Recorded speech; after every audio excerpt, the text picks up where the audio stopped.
I don't think I hit. I don't think I hit the local recording stuff. We've been managing for years. The editor's going to have to cope with a single file. Sorry, editor. We will endeavour not to talk over each other. It's Jack's fault. He said, I'm going to screw him up. Watch me. Yeah, and we did. Yeah. I'm such... I can't believe there's no other way to turn it on. Let's have a look. Please note, recording settings are disabled while live. Well, F you very much, StreamYard. How unhelpful. Fucking donut. Oh, sorry, editor. I'm sorry. Hello, and welcome to Let's Drone Out. You're joined tonight by everyone's favourite curry kitten. Hello. Brighton till I fly, Jack. Everyone's favourite liability. How's it going? And myself, Stephen. Hello, everyone. Hello to our lovely Patreons keeping us on the airwaves, or whatever the electronic wire equivalent of that is. I'll get in the habit. I'm sorry, listeners. I'm sorry. This is why we need Frank. He was so eager to get started, he just hit the go button and ignored the little checkbox. Do you want local recordings so your editor doesn't bleed out of his ears? Unfortunately. That's what happens when you've got Space Bear just mashing the keys best he can. Yeah, I know. Space Bear is fast, but not necessarily accurate. Yeah. I know. Goddamn Space Bear. How's it going, Jack?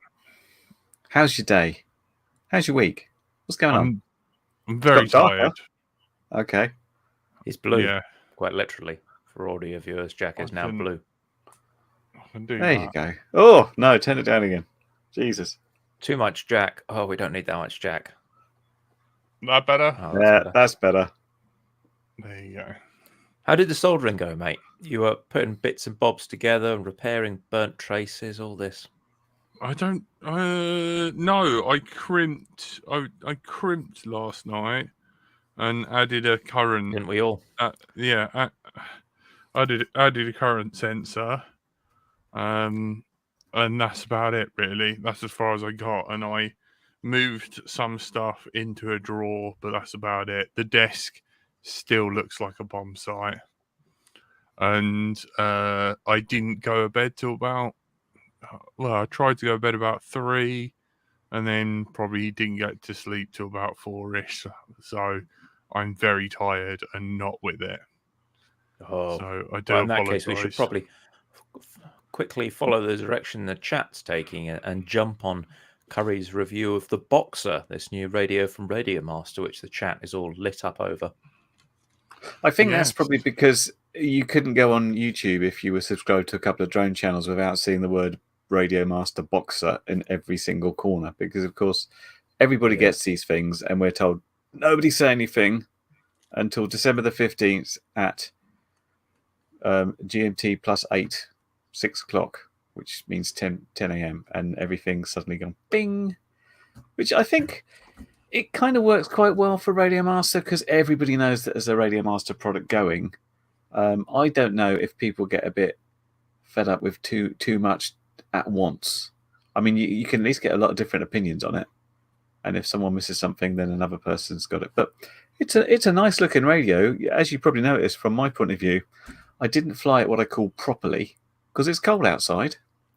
Ironically, I'm going to Canada tomorrow, which is colder. Viewers may not be aware how mild the weather is here normally, and we've had proper snow. Like there is ice everywhere right now. It is leg-breaking-ville all over London. The problem is, just a few weeks ago, it was really, really mild. It was like 12, 16 degrees, and then just suddenly winter popped in without any warning. There wasn't a gradual slope. It was a you're now cold and very wet. And so, yeah, I just did a bit of a whoop flight and a little car drive, and I did not want to go to the very wet field. But well, fundamentally, you've got the gimbals out of another radio.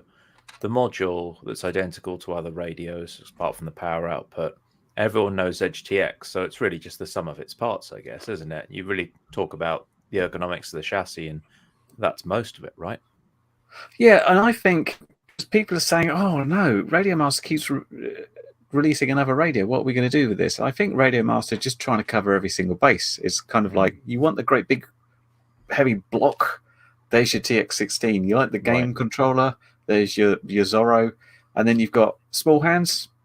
The ladies perhaps they've got the TX12, and then you've got sort of this new middle of the range thing. I think it's obviously very, very close to the Mambo, but it's kind of it's different feeling than the others, but you kind of have to hold them all and say, I like this one, I like the way this feels. And is it different learning where the switches because are. of no switches on top? Because this is most radios go for switches on the top side, and this has followed that Mambo design cue of switches on the face, but clean on the top side. That's right. So I kind of think this is the ultimate radio for putting in your backpack, because it's really difficult to damage it. It's got nothing on the sides. It's got a nice gimbal protector that covers the switches. But yeah, I was a little bit concerned that especially people that pinch might have issues getting to the switches. But I did notice that when I did my bit of indoor flying, the immediate thing I did was crash and fall down the stairs. And then without thinking about it, I just disarmed, went into turtle mode, flipped it, went back, and it was just second nature. So it obviously wasn't that hard to find the switches. But I kind of like the 6 position thing as well. I've never had that, but that's something where, as I said, you kind of you want to put your non-critical modes on there, because it's switches are very obvious where your button presses you have to sort of count along and say, I think this is heading hold. I wouldn't put an arm switch on there. You screw it up. I've experimented with using that for angle, acro, and 3D mode in the past. I mean, you never really have 6 unless you're running Ardu, I guess. But it's an interesting thing to use. I have something that you might pop it on, because you've got a lot of different modes to use. But yeah, I think the problem with Ardu Pilot is they only allow a single channel for your mode, and you've got a lot of very different modes in Ardu Pilot. So having something where you can put a lot of switches or positions on one channel is quite useful. It's nice. The thing that bugs me about it in regular use is obviously a physical 3 position stays where it is when you switch the radio on and off. That doesn't. So if you switch to a flying mode that isn't that first position, you turn the radio off and turn it on again, it goes to the first position. So you need to make sure the one you always want to use by default is in position number 1, because it'll just switch itself onto that when you power the radio on. Yeah, I guess so. But it kind of like it. I have my radio set up by default, so if there's any switch that's not in the default position, it alarms me and says, "Oh, switch SA is not at 0. Turn it back." So I generally have the sort of thing where I have to put all my switches back, so it's not like accidentally in the wrong mode or armed or something like that. Yeah, I mean, I have a 2-position arm, so I can't accidentally arm stuff. So I need to have a momentary and a switch, and otherwise it's a logical switch. It doesn't re-enable, so I need to switch it off and on again. The one thing I was wondering is about the buttons on the top. You said that they're a little bit scratchy. Do you think they're good for arming, or would you be worried about using? I think so. Let me grab it. Because while Kerry's getting that, I was worried about. Oh, go on. Sorry. I was just going to throw it to you, Jack, actually, but for a little elaboration, I had the Beta FPV light radio, and that's got push buttons, and I found that they would kind of trigger accidentally, and that it arm for a fraction of a second and disarm. So, Jack, did you find that on the Beta FPV light radio 3? I haven't. Don't forget, I've only used that for the sim. I haven't set it up. Only last night did I flash update the internal module with the virtual COM port. So it's on 3.1.1. And when I first got the radio, I'm throttle, aileron, elevator, rudder, and you had a different order. So I had to change that out. And because I kept running into mix mix match error, which I think you've got I was trying to Painless, and you sent me, and this is Painless's module. Funny enough, I phoned Painless today, and he helped me with the channel 5 arm thing because I use idle up. Oh, right. So I need a mid position. So I've got to figure out how to do that in curve. But at the moment, I've got an override. But that's going off topic. You have a mid position for arming. Yeah, so it's hit it once and it just idles. It just ticks over motor spinning. But the gyro is not enabled. And then another one up, it's diff set to 17. And that enables the gyro and that gives me air mode. It's because I'm old as fuck. Yeah, like who uses idle up on a quad? I know. I'm sorry. I'm that guy. It's like You could just say remove what? that middle position, and you wouldn't. I might notice want to anything fly different. around with no gyro, so I'm out of control all Right. the time. I never trusted that gyro anyway. I think Yeah. my sense of balance is superior. Well, it's like the middle mode is what I class as potato mode, because if you drop the Jesus. throttle to 0, It just sounds like liability mode. Like, well, Well, the problem is it's I dangerous. had. Do you remember the back in the day with the whole, like when it used to like bounce, and I came in once close and it bounced and it freaked the gyro out and it sent it hurtling towards me and my mate, and No. it cut I his don't remember arm. that, Jack. Shall I tell you why my quads don't bounce? And that's because I have air mode on the switch. When I'm coming into landing, air mode goes off. I come down and I drop the throttle. I'll tell you why my quads don't bounce. And I throw my quads at my feet. I just hit the ground and disarm. Why would you you hit the ground, you disarm, and you don't. I know. You come in and you Bounce, disarm it like a couple of inches off the ground and just go doof, and it's done. I know. No drama. I know. I Yeah. mean, if you're you right. go in that direction, before you know it, you'll be flying backwards into a hill in no time. I know. Wow, yeah. Indeed. I will admit it's just. I don't The know. hills move faster than It you think. Flies better. I don't know. It flies back. It's got tsunami. I know. I don't Anyway. really have a leg to stand on. I'm sorry. Right. Going The away answer from to that legless question, jack by the to way, the buttons. the buttons do have a texture on them. I find the buttons actually more straightforward for arming. In previous radios, I've had the corner switch there for arming, and occasionally, because this is my air mode switch on and off, just occasionally I've been coming in for land, and I was like, oh, I turned air mode off, disarmed it, and the quad just goes plop.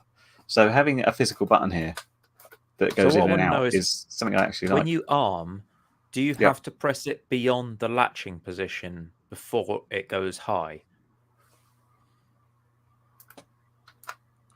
The trouble with the Beta FPV one was that press it down. you could press the button halfway and it wouldn't latch, but it would go high. So then what happens is anytime you tap the button, even if you don't depress it and latch it, the electronics micro switch has tapped, and so you get it arming for like a fraction of a second, and it doesn't actually latch and click in. That shocks me because usually Beta FPV are known for their awesome quality. I've never managed to replicate it. I don't understand. On all the and most of my radios that I'm using generally do have that, and I've never had the situation that I've managed to sort of press it and accidentally like arm without it being all the way in and out. They seem pretty good buttons. I think the Mambo was the first one I got that had that, and it felt weird at the time. And then I'm like, oh, actually, I quite like that. I just didn't like the looseness of it. I wanted it to feel like it was really like the button was not wriggling inside the housing. And again, that's probably Beta FPV quality, but I think so. It was just it lacked the positive feeling that I got from the other switches, and it got me thinking, oh, maybe I could like shim it up, maybe I could tweak it, and it's just too much. Like it's a nice clicky. So I gave it to Jack. Yeah, thank you.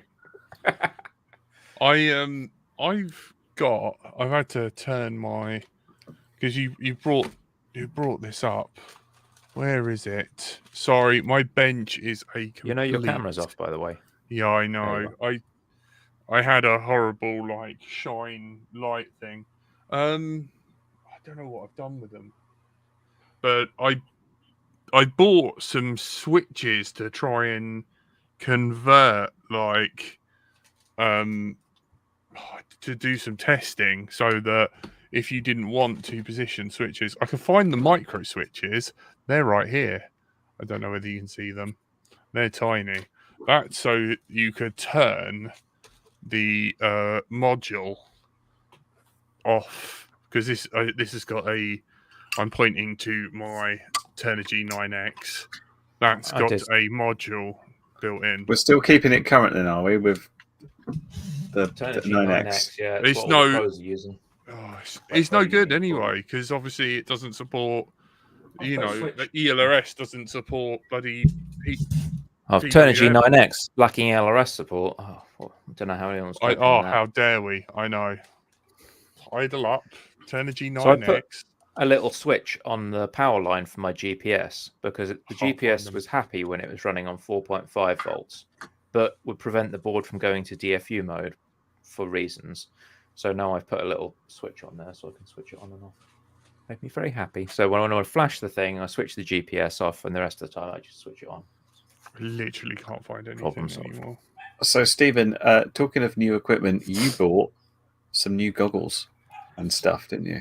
Yeah. I in no way have problems with impulse control. So I got the Walksnail gurgles. Ooh. And what is your review? First off, we talked Right. about having considerable noses before. Yeah, I have considerable noses, and I don't know what had been going on with Andy. I think Andy had packed up his nose somehow, and it was really hurting. But this one came with foam pre-installed, and I haven't touched it. I've just used it as is, and it seems okay on my nose, and I don't know what's going on with that. The SD card position is, sorry, editor, fucking stupid. The micro SD card position is not only in the nose piece where you can't properly reach it, but they've put the socket in upside down so that the bit of the micro SD that has a raised end, so you can put your fingernail on it and pull it out, faces towards a lump of plastic, so you can no longer actually get your fingernail on it. They've put it in a stupid place, and they've put it in upside down. And it's just absolutely... I think that the physical design of the goggles is my biggest problem with them. The system flies really well, but the shell is just crap. Like, that's a stupid place. The screens are so close to my eyes that my eyelashes actually leave smears on the lenses. I don't, and in short, I think Fat Shark would have been better not involved with this, because what they've done is apparently just make it really hard to use. And the radio system itself seems pretty good, but I'm really annoyed that Fat Shark were involved, because they seem to have ballsed it up. I think if I put some extra foam to get the eyepieces a bit further away from my eyes, it would be okay. But yeah, it was either smearing when I pulled it down off my forehead, or it was actually my eyelashes. Either way, those eyepieces are just protrude too much, so that they get grime wiped on them. Are your eyelashes covered in Vaseline? I'm not like Bot Grinder. I don't have giant turbo lashes that hit every single pair of goggles. That's a first for me. But it has been magical in terms of the kind of power of the system, that I've got the little 1S board. They've just released an updated version of this. I've got the original on Trim My Lashes. No. Don't trim your lashes. They fall Terrible out. idea. Yeah. If you trim them, they will fall out. Yeah. I mean, I wasn't about to do that, no. Don't ask me how I know. I've never trimmed my lashes, but I know someone who has. Right. So anyway, a 1S board, the original one. This was 11.6 grams, antenna, board and camera, all in. And I put it on a 2.5-inch jobby. It's got an AIO. It's got 1105 HGLRC flame motors from about 3 years ago. And ELRS EP2. And this thing was just incredible. I was just taken aback. It's got a really tiny lens camera. I did up the EV because it's a very dark image, so I ended up with plus 0.7 or plus 1 on the exposure. But it was going as far as my full-blown Vistas. And this is on 700, and the Vistas are on full bore. So, yeah, this is... is putting in a really good innings, and I was able to see small branches. There was none of that focus mode that you got with DJI. I was getting a great picture up until the point where it went no bueno and just stopped giving screen updates. It degraded very gracefully, got a little bit smooshy, but you'd fly up to stuff and all the detail on the trees, on the bark, in the grass was just there. Whereas with DJI, I'm used to seeing a lot of blurring. So that's interesting, because when I've seen and as you know, I haven't used any sort of HD goggles, and you've used DJI for a long time, and now these. When I see DVR stuff from them, I see that DJI looks very good, and I often see that on Walksnail, you've got nice focus on your foreground, and as it gets, especially on grass, as it gets further on, you just get this smush of green rather than any detail. Like the detail gets lost a little bit out there, whereas I'm not close sure up this is really will good. work, but I'll just share some DVR. You can see it. It's whiting out. Chuggy. Something's gone wrong. So that's pretty good. You can see the detail on the bark, all the little branches. That's the goggles DVR, not off the VTX itself. You can see it's kind of coming into focus. They're blurred at maybe sort of 20 meters away, but when I get close, they're all, oh, there's some peeps I shouldn't be near. But I wasn't seeing any of that nasty blurring that other people had been noticing. I was pleasantly surprised. And this might be because they've shipped this on a very recent firmware. But compared to DJI, I can show you the DJI in the same place. And that stuff was just a big wobbly mess. So if I get the DJI file up and pop that on, let's just share that again. So I did a flight back to back DJI and this other one, and there's the DJI footage, and you can see it's kind of just, well, I don't know if the compression here is coming out. It's a little bit of a sort of fast slideshow for us, unfortunately. So I can't see much difference in the detail on the left of the screen and on the fence. It's just can a I big see focus mode on the sides there? Is that a bit Yeah. blurry on the sides? Is that what's happening? So that's focus mode really pushing in and turning stuff into nasty blocks. Whereas with Walksnail, there was a little bit of compression, but it was just much, much less noticeable. And this stuff I find really distracting when I'm flying. I know there's a blob there, but does that blob have some sticky out bits, or is it just a smooth surface? And there are occasions when, like on the left side here, there's a fence with some bushes in front of it, and DJI would cause so much degradation of the image, you couldn't see if it was a fence panel or a bush. And that causes problems when you're trying to avoid stuff. Whereas with Walksnail, those details were always there. I didn't lose them. And I was very conscious of being able to see this stuff all of a sudden, whereas previously I kind of hadn't been able to see it. You could see, going around here, that fence just kind of suddenly isn't there sometimes. Sometimes it's there and sometimes it just goes away with DJI, which is really kind of distracting. So, yeah, pleasantly surprised so far. It's a lot better than I thought.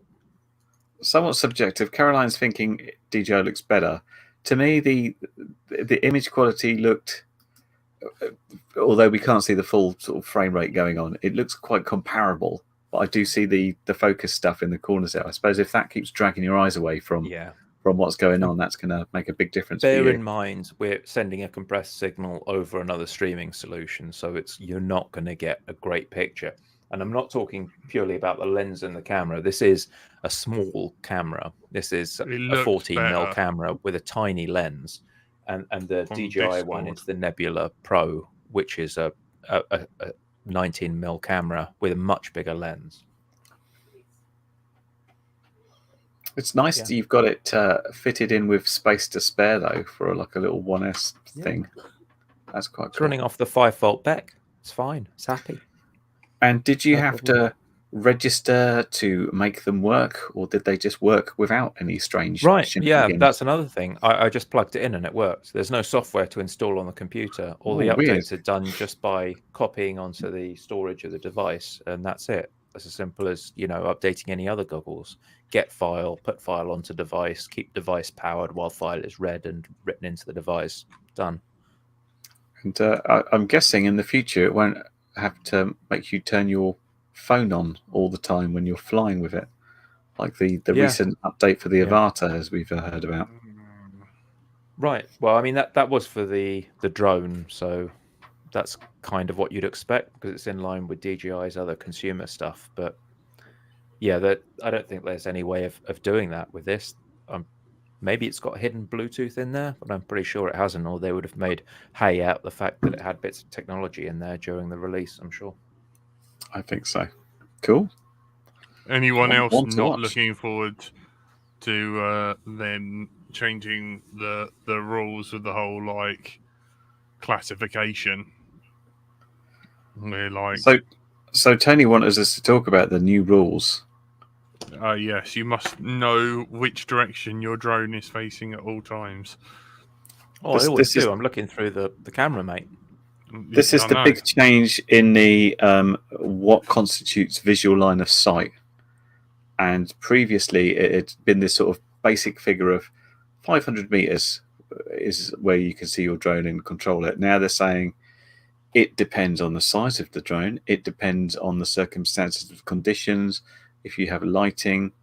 And so if you're flying a Whoop, as Stephen was there, clearly got fantastic eyesight, or a spotter has, then that's going to go out of visual line of sight a lot quicker than something's much bigger. And they're also saying that seeing a little speck in the sky doesn't constitute being in line of sight because you can't tell the orientation or the direction from that point of view. And although it talked about if you've got lights on the drone, you might be able to see it further, but you can't rely It's an just aircraft, that's plainly what you on do, lights. right? Well, but we're aircraft. Aircraft you have lights on the wingtip to show where the aircraft is in poor visibility, right? That's what. As I said before, stop arguing with me. I don't come up with these ridiculous fucking rules. This is the CA's bullshit time. Sorry, editor. But we have to say that nobody here gives two hoots about what these rules are because Yeah, it doesn't feel you like might it have really noticed- applies when you're 3 foot off the ground. we all have invisible spotters. And this Hmm. applies to the Mine's spotters in a being ghillie able to suit in keep the track of shrubs it. next to me. He's Yeah. quite cold, but I gave him some cocoa. He was all right. Yeah, all the footage I put up on YouTube is just SD cards I find lying on the ground. Anyway, so Yeah. Yeah, there's Any tons glad of them for- out there. They grow wild. Strange do. that. Yeah. I don't think this means anything to anybody. I think we keep by the general edict of the various rules. Don't be on fire. Don't be a dick. Don't and clearly don't fly over people or stuff Don't that you kill would anyone. injure. It really just It's, comes down it's to fell out the sky. Wheaton's law at the end of the day. I think that's number one. Rule 0, don't be on fire. Rule 1, don't be a dick. Right? Members of the Yep. public are not going to complain if you're polite and nice to them. For the most part, like 99.9% of people will not complain. And if they're interested in it, don't tell them to F off. Don't be rude to them. Just explain what you're doing and be nice and patient with them. And then Yep. you'll help everyone out in the hobby. How high does it go? How much does it cost? Mm-hmm. And Exactly. no, How your fast? dog How can't eat fast? it. Wow, the disclaimer's out today. I don't know why. What we say doesn't constitute not. legal advice, by the way. It's just us Yeah. chatting. Any Legal notice. views? Any views expressed by any guests on this show are personal and may not reflect the views of others. Okay. Job Just done. climb a tree and no one will find you. Trappy said. Can't go wrong that with is- this. There's some quality tips. We should put these in a I book. know. I think we've talked about it personally, but like as you say, 99% of the human interactions I've had with people have all been very positive. Even 10 years ago when I started flying, people were absolutely fascinated. They thought this was the most brilliant thing ever. and now they know what like a drone is. They're more interested to say, oh, are you surveying the fields? I'm like, sure, why not? We can be doing this. And no, I have to say, I'm just In a manner just of a speaking, professional child, yes. and I'm just flying around, yeah. And but they're still super interesting. Like the weirdest reaction I had was from a guy, because I was flying one of those little things that flies off a single 18650, and it like blew his mind that I'm flying this on like this single battery and it flies for 10 minutes. That was just crazy to him. But It's longer than it lasted as vaporizer. Outrageous. the only times I've had semi bad interactions is when somebody says, excuse me, who's giving you permission to fly here? And I'm like, the farmer who lives there, go chat to him if you like. And another person saying, do you realize this whole area is supposed to be protected for ground nesting birds?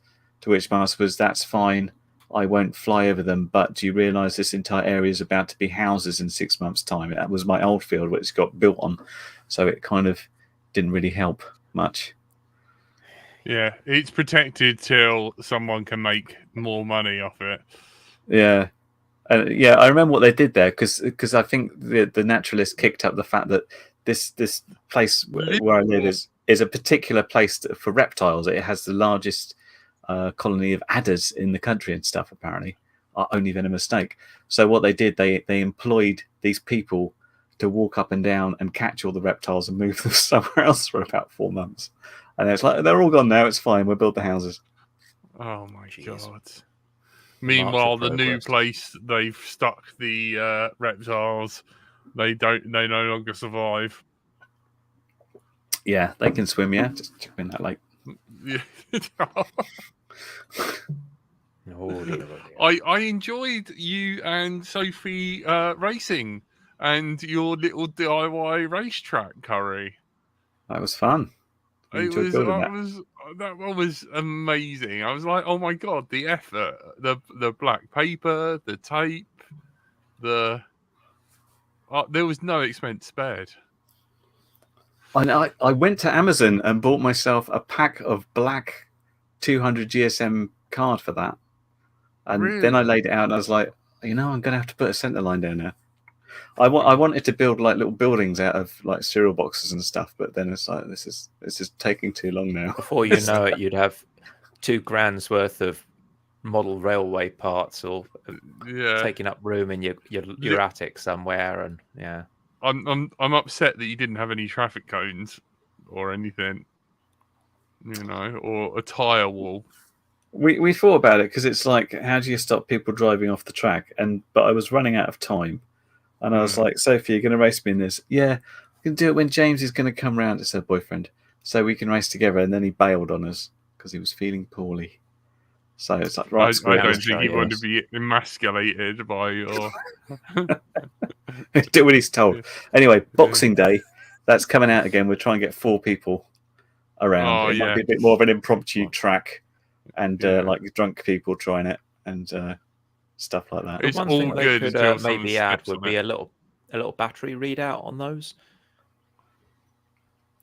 Yeah, it'd be handy. Although the real current one just goes on and on forever. It was only the first one we got, the diatone one, went for about 15 minutes and then just like, and then the light. It's not just like, oh, it doesn't drive anymore. The lights completely went out, and it's like, oh, that one's dead then. But the latest one I've got was going for like half an hour without any problems. Oh, wow. Very nice. They're quite cool. Wow. It was good, man. It was good to see. Thank you. And I enjoyed I've got to get to Race Castle. I keep meaning to, and I keep failing because it involves travel. And now the world's turned to ice, which made it even harder. But we should perhaps go down there and do a little show at Race Castle and I remember that show what's part going of the point that he was making there was about having a 3D-ness to the course, and that's what really made it there. So having just a track layout is one thing, but I know he's put like buildings and everything to make it look really cool, didn't he? It's got overpasses, the roads cross over each other.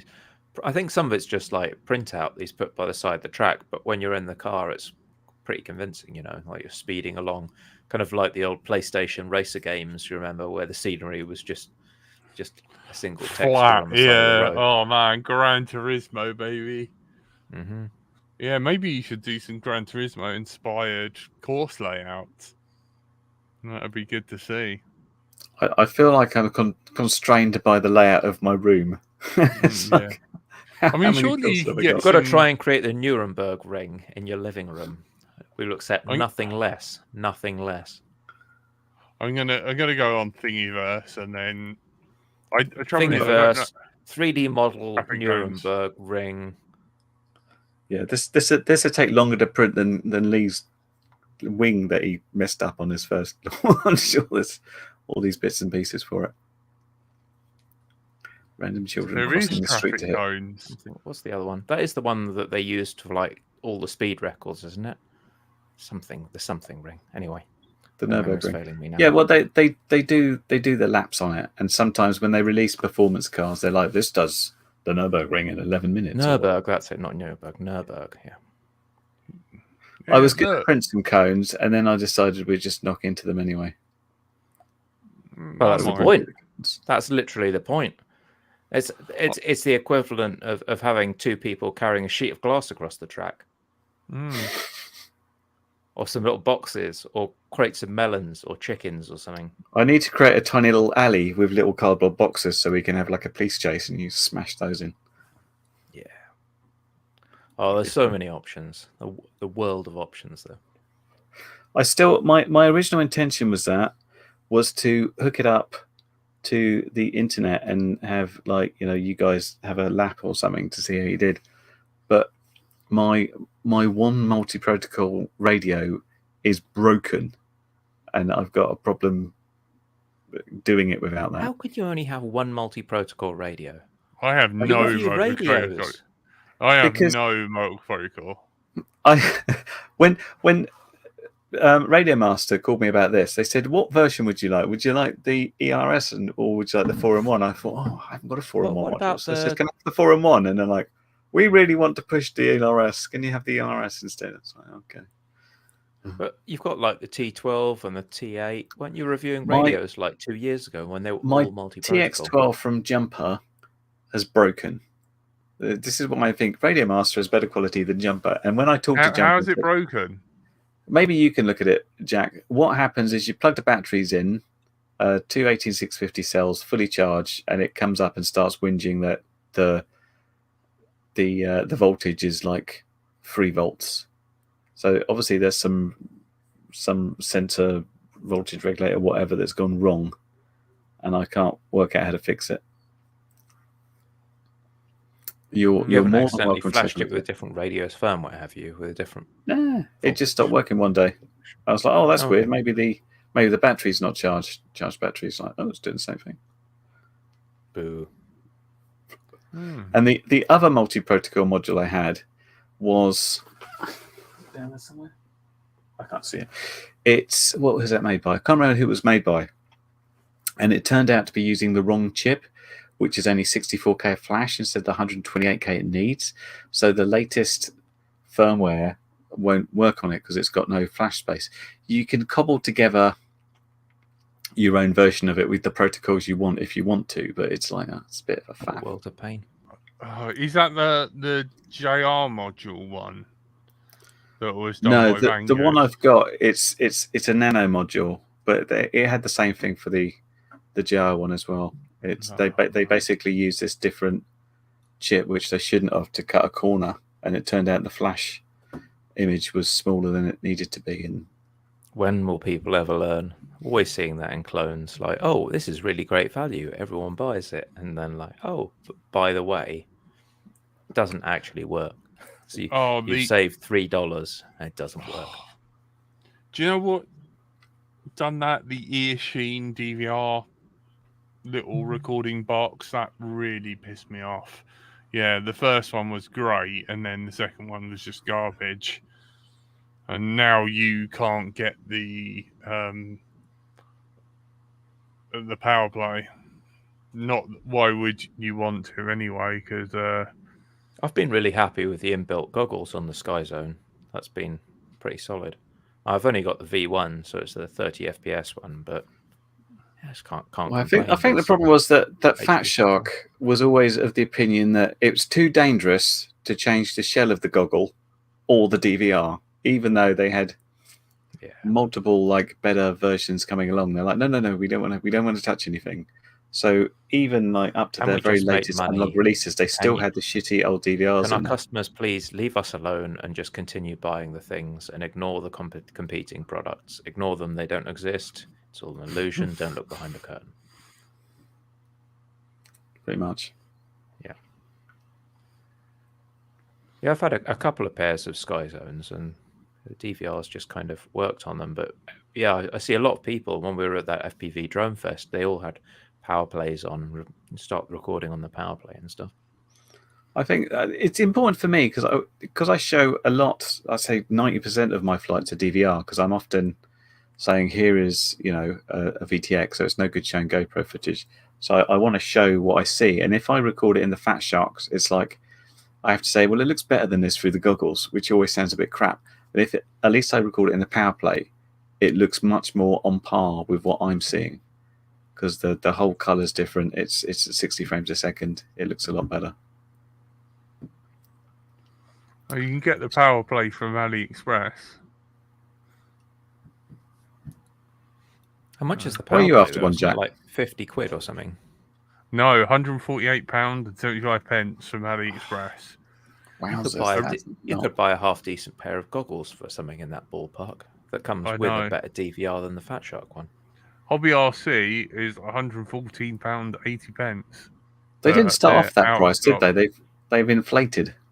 Yeah, it's we were fighting the analog film cameras because they were using them to use them Oh, for yeah. recording and stuff. It was a cheaper screen thing, but yeah, they're the only two places that kind of list them. AliExpress, I huge don't think I markup. could, in good conscience, recommend that someone gets a power play at this point with those prices. Should seriously consider putting in a bit extra and just upgrade the goggles and not need a power play at all. Yeah. I mean, I would always say as long as you've got something that's recording DVR, that's pretty good because at least, if you crash or something, you've got some sort of clue about where it is and how to get it back. That's the main thing. Check out and see what the going cost for goggles is, whether they've come down with all these digital ones appearing. I've got a bajillion. I have the feeling that the latest and greatest of the Fat Shark analogs are probably similar to what the Walksnails cost, aren't they? Yeah, so Sky Zone Cobra SD Diversity goggles are 105 quid. They're box goggles, so it's not great, but they've got that decent Sky Zone module in and a DVR. You can't even buy go that bloody far wrong. ghost receivers. That's why I'm now using ELRS and trying to fight the fact that Channel 5 doesn't do sod all what I want it to do. Use Channel 6. Yeah, I suppose I could do that. Just move them all down. Stop having such a stupid idea about run the propellers without the gyro, please. Your mic's doing the weird thing again. Oh no. Let me unplug. Oh, Do you concur, Stephen? Hang on. You sound all right to me. It's not as bad as it has been. Sometimes it's like it's getting there. But yeah, so I was just decided to go and check out the goggle. Hello. Yeah. You've already bought a goggle though. No, I was just to see the cost. So you can get Sky Zone Cobra X V2s. It looks like they start for the S model, which is 800 by 480 screen. They start at about 100 to 130, depending on who's got them. And then the fancy ones with the high res, I think 1080p screen. Oh, 720p screen.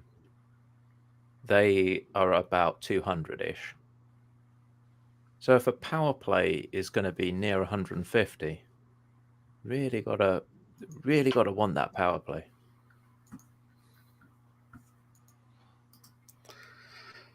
I'm going to have to do something about new goggles. Why? Gonna have What to do ones you something got? about HD. I've still yeah. got my Dominator V3s, so I am 640 by 480, and my horrendous box goggles I'm using for my Open HD flying seem to have this little thing. If a gust of no wind catches the HDMI cable and it moves 1 nanometer, then it goes blank, and it's like, wiggle. It's not what you want. Well, HDMI connectors aren't really built to sort of No. hang out of things that you move around. They got very stiff, shielded cables because that's what. Okay, so bit of beef here that I've got with it. HDMI was not designed to be a quality connector. HDMI was purely the lowest cost option that people could get to replace SCART leads. The engineering that went into that from all the people concerned wasn't to make a great connector. It was to make it as cheap as they possibly could. And it's just lasted and lasted and lasted. And we never got any clips to hold it in. There was never any sort of decent anything really. The thing about it is the worst possible interface. Because if you never have a SCART cable fall out, those things lock in like something else. DVI, they don't lock though, Well, do they? They just wedge. they don't lock in, but they're pretty tight because they've got so many pin connections. Because they've got and then 40 odd pins on them. Yeah. DVI was always good, and you generally had screws to hold it in. Even like VGA and stuff. Yeah, HDMI is the worst for that, and because the DisplayPort has a handy is little so heavy button actually goes in comparison. there. You don't need to unscrew it. You press the button and pull it out. What are we looking at? Some SBC? That doesn't help us. That box? Open source scaler. Oh, that's open taking source low scaler, risk, right. high risk. I was just showing the different connectors. Yeah. Fair enough. What we should have is all. DisplayPort and everything, but it just costs a bit more. And DisplayPort has a button in there, and when you press the button, it pulls little catches back into the body of the connector, so it doesn't hold in there anymore, and you can slide it out. But does anyone use it? Nope. I only do. on monitors, but it doesn't carry audio, does it? That's the only problem. Yeah, it does. Does it? I have Does it? 2 monitors here, and that one has speakers and carries audio with DisplayPort. I'll tell you the problem is that I don't actually have audio through my gaming monitor. So normally I route HDMI into audio extractor that then goes into the amp, but I haven't got that for DisplayPort. So DisplayPort's just my secondary display from my Mac to my monitor. But yeah, it would be a much more sensible option. Yeah. Well, you find DisplayPort on any computer monitor costs more than about £100, but you can buy like £1,000 home hi-fi amps, and they only have HDMI. There's no DisplayPort. Spend a couple of grand on a TV, it's just got HDMI, no DisplayPort. So unfortunately, we're all stuck with this kind of shitty connector that falls out all the time on everything. Yeah, that is a worry when you're flying stuff. I don't think it's quite the same. So, because you were talking about the Walksnail VRX, which would sort of clip on your goggles and have a HDMI cable, but at least that's a little short, stubby thing. That's it hasn't got the weight to pull stuff out. You've got a bunch of stuff on the floor with. I've got like a 3-meter cable. It's like I need to hire my spotter just to hold the cable. Like you hold it like this into my ear. Or wait for someone to make a nice little 3D printed box that you clip on the front of your goggles, and then you can just have it all compact with a tiny cable. That's not going to happen. Is that impossible? Has it got to be a giant Pi 4 with a massive fan? Yeah, Curry just doesn't print anything. All his printers are for show. I printed something just this week and designed it. Couldn't you print a little box to put your Pi in with a little lug that goes onto the goggles fan or something? I suppose I could. The trouble is, like, these are my goggles for Open HD, the big box goggles. This is the only thing I've got with 1080. And sure, I could stick it on top. Has it got Open HD sticker? Yeah. Oh. These are not the official Open HD goggles. I do have some Open HD stickers. But you could. I'm sure you could find a way to mount it through hook or crook, and you put a little bracket on the top of it. There's got to be something that screws on, or some point you could glue a little bracket on, and then just have a box that Mate, that goes camera onto is it. amazing. Isn't it? But yeah, maybe. But the trouble is, what I run is I have a big, like 5,000 milliamp hour 4S going into a charger that then runs as a power supply to produce the 5 volts that go into the Pi, which generally all sits on this little tripod, which What do you power the gets goggles my off, then? antenna up there. The goggles run also off the charger through USB that goes into this USB 5 volt to 9 volt into the goggles. So you could For just this put all of special this in a cable. box and just plug a USB charger into it on the front of the goggles. That's what I'm hearing. Do your neck exercises. Work on the neck strength there. Maybe I should do that. I do have quite a small. I've got like a 30 centimeter HDMI cable, but it doesn't help that pair of goggles uses HDMI mini, so there's also a converter on it. No. So it comes out this far because it's not just a one cable. It's like a cable into a converter just to make it shakier. You can buy cables that go from big HDMI to little HDMI on eBay I for a know. couple of quid. Ask me how I know. There's one. Maybe I'll do that. Yeah. Maybe I'll do that. But I did make progress on something. Sorry, I'm just assaulting Curry here and dragging him over the coals. I feel No, bad. well, don't worry. It was my turn a minute ago with the arm. What do you mean you have idle up? Yeah, what an idiot. Look, I finally got. Oh, where are you going, camera? I'm down here. Yeah, There we go. Covered your face with a plane. It trying to sensed look for you're you. about to auto launch, Where am and I? it was There just we go. preparing. So we've got the maple leaf antenna. We have removed the USB adapter, and we've got Jack's little balance lead connectors. So that's soldered on directly Jack. now, because they were all the HDMI. The OpenHD people were shouting at me about that. On the Chimera 7, we have now got. Oh, You can see that this is the looks Pi rather nice. here. You can see that, which is now mounted. That looks like a pretty tight build compared to what you had before. Yes. Well, I thought the quality of the build let me down. So that is the Pi sat there, and what I've done, I've just printed out these 3D printed. Hang on, coming down. To fit your fancy. Come here. There's some special camera module you had, right? Tap. Right, it's not following anymore. So these 3D printed bits replace.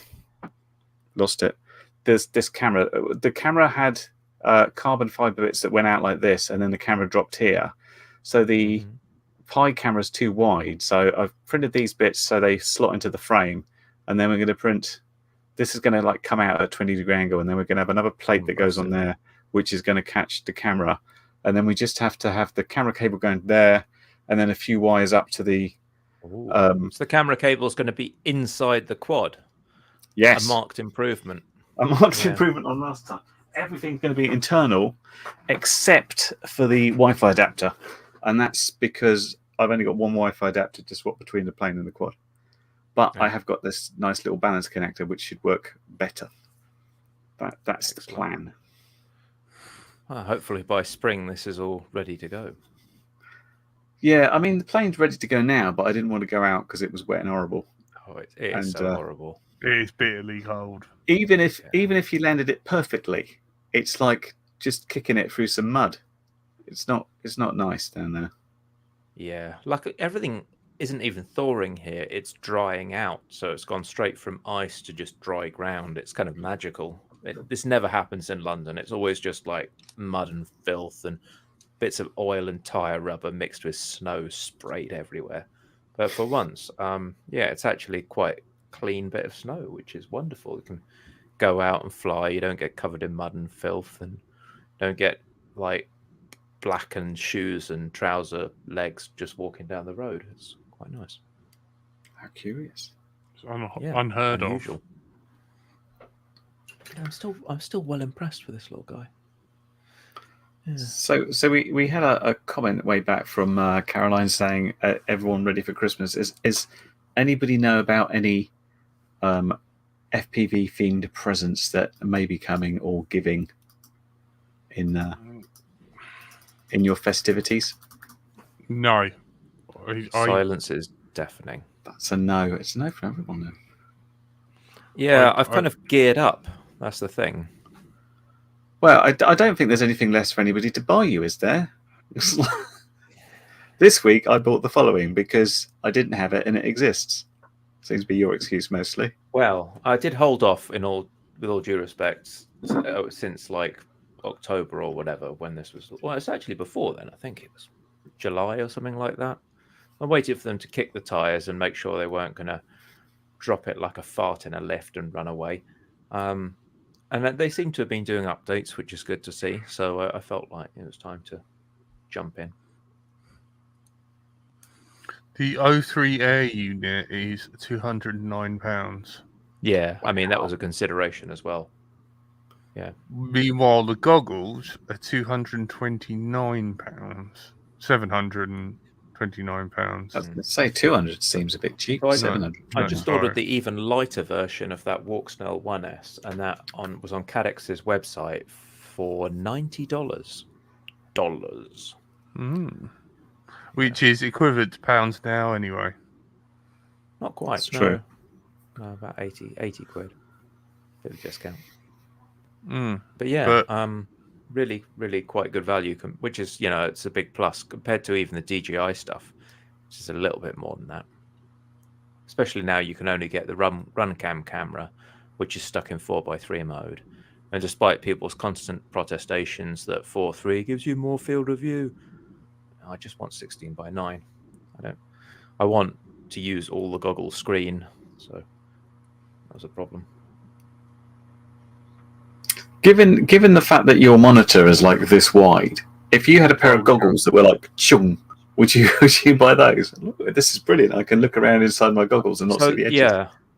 Your volume's gone. I'm running a 21:9 monitor here, which I thought was a great idea when I got it because I could have a couple of browser windows next to each other and make use of it. But actually, I think in retrospect, I'd probably just go 16:9 because when you play games and stuff like that, people just go, "Oh, I'm not going to offer this resolution. I'm going to offer the 16:9 resolutions." So it's a bit too esoteric, I think. 21:9.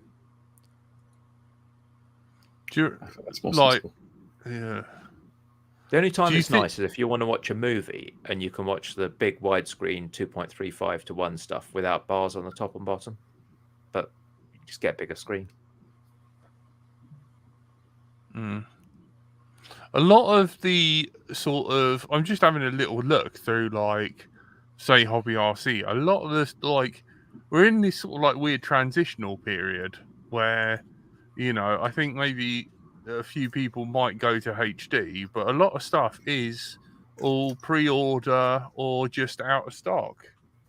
For instance, the swordfish tailplane that Painless is talking about, that's not in stock. The DJI goggles are pre-order. The Radio Master Boxer, that's pre-order. So like ordering anything, and with the current state of Royal Mail, or Royal Fail, shall we say, you're not going to be, if you haven't already bought something, it's highly unlikely, unless you get it shipped with a courier service for a bit more money, that you're going to end up with it in time to gift. Great. So, Caroline Tyler, 03 on a plane, shame no OSD from iNav. Well, I did notice this, and what you want is to check out PR number 8631 over on iNav, where people are looking at implementing a Betaflight compatible OSD mode, which just works with the 03 stuff.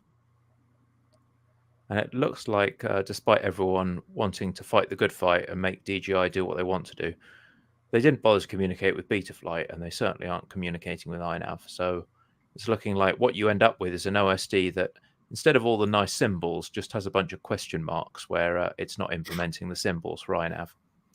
And that seems like it's going to make it on. So there is hope. Just as a by the by. Seems like it would But be as handy. usual, Am I less wait for the next boomy again version. now? Always. Yeah. Yeah, it's like old multi-wii OSD when you didn't update fonts and you just get a load of V's everywhere and jargon. Yeah. That was quite Yeah. good fun.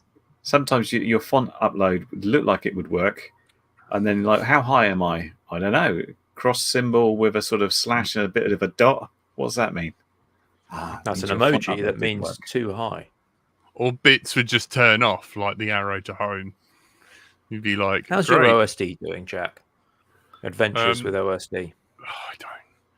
I don't know. I don't want to jinx You it. put the I haven't smoke touched it. back in was the last update, right?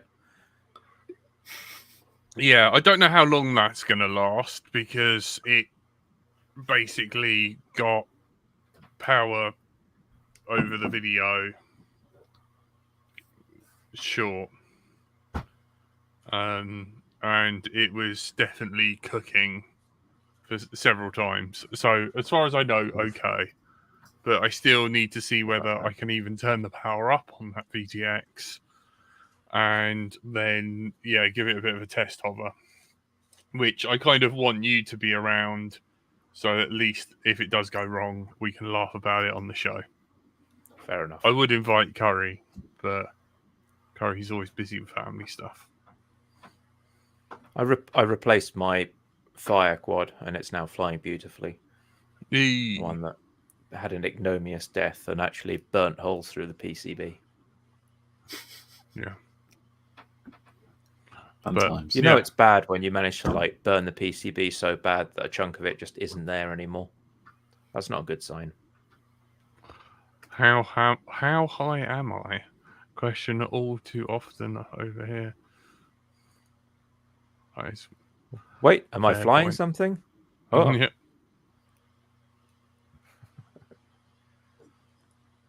I thought this was PlayStation. I'm sorry, Gary. We did catch up. In your defense, we did catch up the other day. I did give you a phone call. You talked to me for a while. So, I'm available when I'm available. Yeah. I don't know. Of the evening, though, I know that you're usually playing God of War.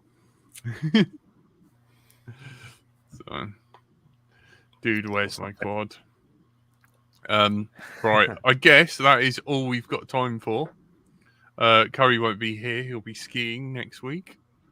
So don't break a leg. Be careful. Yeah. Have fun. Yeah. Go easy, my friend. And We'll try check Instagram for my usual annual hunt of no drone signs, because that's my holiday hobby. I bet you'll be wishing you were in the Maldives again. Depends how cold it is. That's just the end of the week in the boot room. That tends to make you want to wish to be anywhere else. Yeah. This show is sponsored by our lovely Patreons. That keeps us impartial. It gets the editor to usually edit really nice audio when Jack remembers to hit the audio button. I'm sorry, editor. Feel free to text your displeasurement at me. I'm sorry. Hopefully our levels are somewhat akin and not too far out. Fingers crossed. There's a bit of talking over each other, but it wouldn't be LDO if it wasn't. Thank you, our lovely Patreons. We are live every Thursday, 8 p.m. UK time till 9. And we usually have a bonus podcast. So if you'd like to become a patron, you can join from $1 to several dollars, and we love and really appreciate your support. It's been a fantastic time, coming up for our 8 years soon next year. So can't wait. And I've heard from Frank that he might be around next week. And Tony, if you want to come on, it'd be kind of cool to get the guys back in town. You've been joined by everyone's favourite moustache, Stephen. Good evening. Goodbye. Everyone's favourite curry kitten. Goodbye. And I've been Brighton Till I Fly, and you've been listening to Let's Drone Out. Thank you. Good night. Cheers. Bye, everyone. Bye.